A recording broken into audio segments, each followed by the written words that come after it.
Hello दोस्तों, welcome to my YouTube channel doctor Rakesh Kumar Gupta. दोस्तों, आज हम लोग पढ़ेंगे परिवार की उत्पत्ति का उद्विकासी सिद्धांत।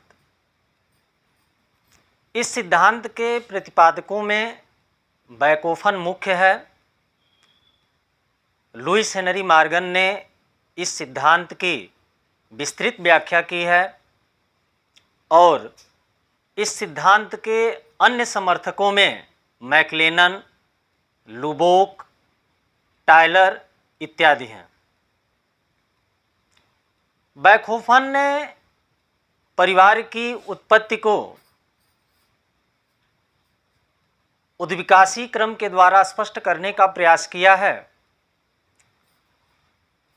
पहली अवस्था में बैकोफन कहता है कि मानव का पारिवारिक जीवन अनिश्चित एवं असुरक्षित था और इस पहले स्टेज में कामाचार की स्थिति हुआ करती थी। पति और पत्नी के बीच जो संबंध थे वो बहुत दृढ़ नहीं हुआ करते थे, लेकिन माता और पुत्र के बीच जो संबंध थे उसमें स्थिरता और निश्चितता देखने को मिलती थी। बच्चे अपने पिता से अनभिज्ञ हुआ करते थे, अतः समूह के सभी पुरुषों से संरक्षण की अपेक्षा इस स्टेज में की जाती थी। दूसरा स्टेज बैकोफन कहता है कि जैसे जैसे समय के साथ परिवर्तन हुआ और परिवार का स्वरूप कुछ बदल गया, लेकिन इस समय मानव भरण पोषण के लिए पूर्ण रूप से प्रकृति पर निर्भर हुआ करता था और मानव का जीवन बहुत ही कठोर श्रममय और संघर्षपूर्ण हुआ करता था। और ऐसी स्थिति में पुरुषों की तुलना में स्त्रियां जो है वो कमजोर हुआ करती थीं और इसी स्टेज में बैकोफन कहता है कि बालिका वध की प्रथा प्रचलन में थी। तो इसका परिणाम क्या हुआ? बालिका वध के जो प्रथा थी इसके परिणाम स्वरूप समाज में स्त्रियों की कमी हो गई और पुरुषों की अधिकता होती गई। स्त्रियों को भरण पोषण के लिए कई पुरुषों पर निर्भर होना पड़ा और बहुपत विवाही परिवार प्रथा का जन्म हुआ। तीसरा स्टेज बैकोफन कहता है कि जब मनुष्य ने कृषि अवस्था में पदार्पण किया तो धीरे धीरे जीवन यापन के जो साधन थे उसमें वृद्धि हुई। परिणाम क्या हुआ कि जो महिलाओं की संख्या थी, आपने देखा कि दूसरे स्टेज में कम हो गई थी, लेकिन तीसरे स्टेज में आकर के जैसे जैसे जीवन यापन के साधनों में वृद्धि होती है वैसे वैसे स्त्रियों की संख्या भी बढ़ती जाती है। इस स्टेज में एक पुरुष जो है एक से अधिक स्त्रियों से विवाह करने लगता है और अधिक स्त्रियां रखना सामाजिक प्रतिष्ठा और ऐश्वर्य का प्रतीक माना जाने लगता है। और इसका परिणाम क्या होता है कि बहुपत्नी विवाही परिवार का जन्म होता है। और लास्ट चौथा स्टेज बैकोफन कहता है कि सभ्यता के उदय एवं सांस्कृतिक विकास के साथ साथ विवाह एवं परिवार से संबंधित जो लोगों के विचार थे उसमें परिवर्तन हुआ। स्त्रियां पुरुषों के समान जो है अधिकारों की मांग करने लगीं। सामाजिक न्याय और नैतिक विचारों ने एक विवाही परिवार की पुष्टि की और इसका परिणाम एक विवाह परिवार जो है अस्तित्व में आया।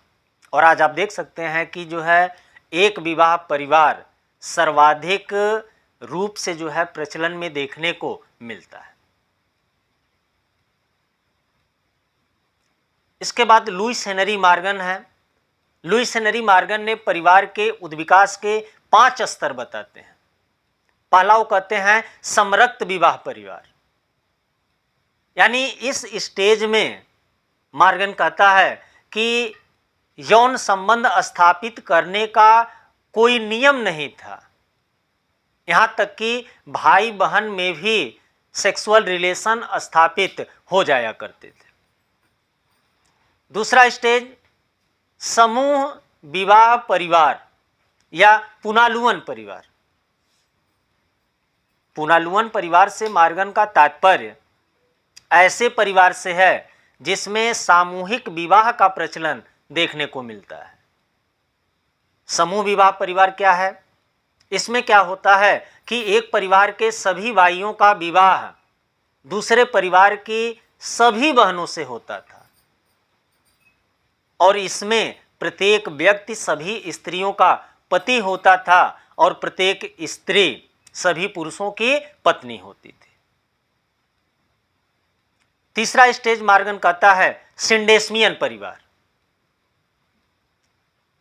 तीसरे स्टेज में एक व्यक्ति का विवाह एक ही स्त्री से होता है, लेकिन वह परिवार में विवाहित सभी स्त्रियों के साथ सेक्सुअल रिलेशन रख सकता है।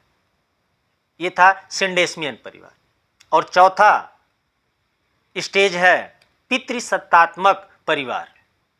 मार्गन कहता है कि चौथे स्टेज में या पितृसत्तात्मक परिवार का जो स्टेज है, इसमें परिवार पर पुरुषों का आधिपत्य स्थापित हो जाता है और इसी स्टेज में व्यक्ति चाहे तो एक से अधिक पत्नियां रख भी सकता है। महिलाओं की तुलना में पुरुषों के अधिकार अधिक हुआ करते थे। और लास्ट में पांचवा स्टेज मार्गन कहता है एक विवाह परिवार। इस स्टेज में मार्गन कहता है कि एक पुरुष एक समय में एक ही स्त्री से विवाह करता है और आज आप देख सकते हैं कि अधिकतम समाजों में एक विवाह की प्रथा जो है देखने को मिलती है। तो ये था उद्विकासी सिद्धांत।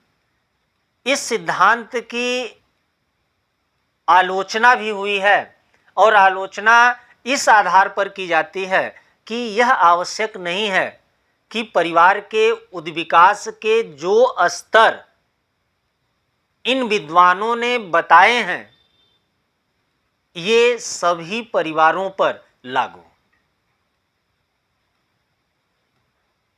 तो ये था आपका परिवार की उत्पत्ति का उद्विकासी सिद्धांत। धन्यवाद।